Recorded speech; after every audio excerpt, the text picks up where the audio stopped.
आप सभी को बहुत बहुत नमस्कार।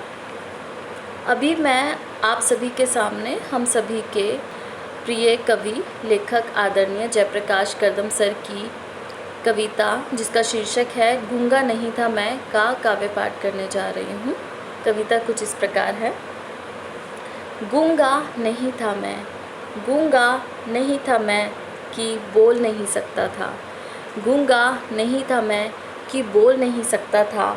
जब मेरे स्कूल के मुझसे कई क्लास छोटे बेढंगे से एक जाट के लड़के ने मुझसे कहा था, अरे ओ मौर्या ज़्यादा बिगड़े मत, अरे ओ मौर्या ज़्यादा बिगड़े मत, कमीज को पैंट में दबा के मत चल। और मैंने चुपचाप अपनी कमीज़ पैंट से बाहर निकाल ली थी।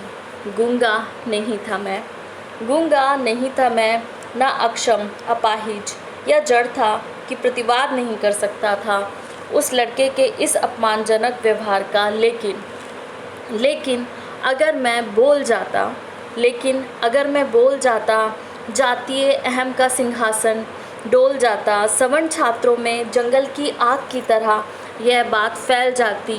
ढेड़ों का दिमाग चढ़ गया है, ढेड़ों का दिमाग चढ़ गया है।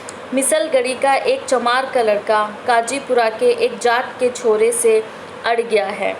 आपसी मतभेदों को भुलाकर तुरंत फुरत स्कूल के सारे सवर्ण छात्र गोलबंद हो जाते और खेल अध्यापक से हॉकियाँ ले लेकर दलित छात्रों पर हल्ला बोल देते।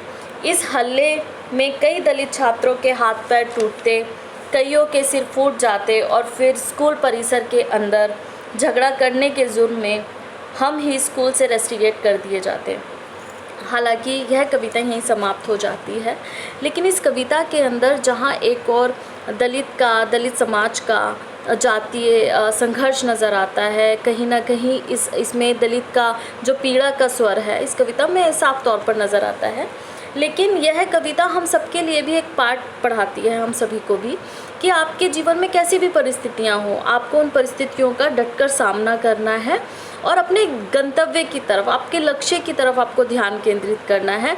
जिस दिन आप अपने लक्ष्य तक पहुंच जाते हैं, अपने गंतव्य को प्राप्त कर लेते हैं, आपके गंतव्य के प्राप्त करने के बाद की जो स्थिति होगी वो हर उस एक व्यक्ति के मुँह पर तमाचा होगी जिसने कभी भी आपकी स्वाभाविक सी गति को रोकने का प्रयत्न किया होगा।